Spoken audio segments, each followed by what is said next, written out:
পূর্ব লন্ডনে বাংলাদেশের মহান স্বাধীনতা ও জাতীয় দিবস উপলক্ষে ইউকে বাংলা রিপোর্টার্স ইউনিটের আয়োজনে আলোচনা, সাংস্কৃতিক অনুষ্ঠান ও মুক্তিযুদ্ধের স্মৃতিচারণমূলক এক অনুষ্ঠানের মধ্য দিয়ে দিনটি পালিত হয়েছে।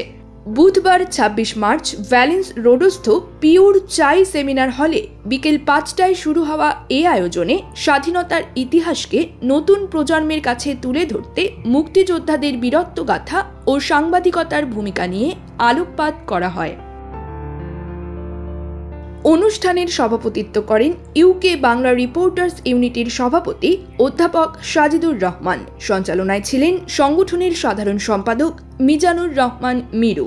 প্রধান অতিথির বক্তব্যে বীর মুক্তিযোদ্ধা মোহাম্মদ আমির খান ৭১-এর শহীদের আত্মত্যাগ এবং বীরাঙ্গনা মা বোনদের অপরিসীম ত্যাগ ও ভূমিকার কথা স্মরণ করেন। তিনি ৪ নং সেক্টরের রণাঙ্গনের ৭১-এর মুক্তিযুদ্ধের দীর্ঘ স্মৃতিচারণ তুলে ধরে আবেগে আপ্লুত হয়ে পড়েন। এ সময় কবি শামসুর রাহমানের তোমাকে পাওয়ার জন্যে হে স্বাধীনতা ও মুহাম্মদ শাহেদ রহমানের স্বরচিত কবিতা আবৃত্তি করেন ফাহমিদা খাতুন ও শাহেদ রহমান। ইফতার পূর্ব আলোচনায় বক্তারা স্বাধীনতা যুদ্ধে প্রবাসী বাঙালি ও সাংবাদিকদের ভূমিকা স্মরণ করেন।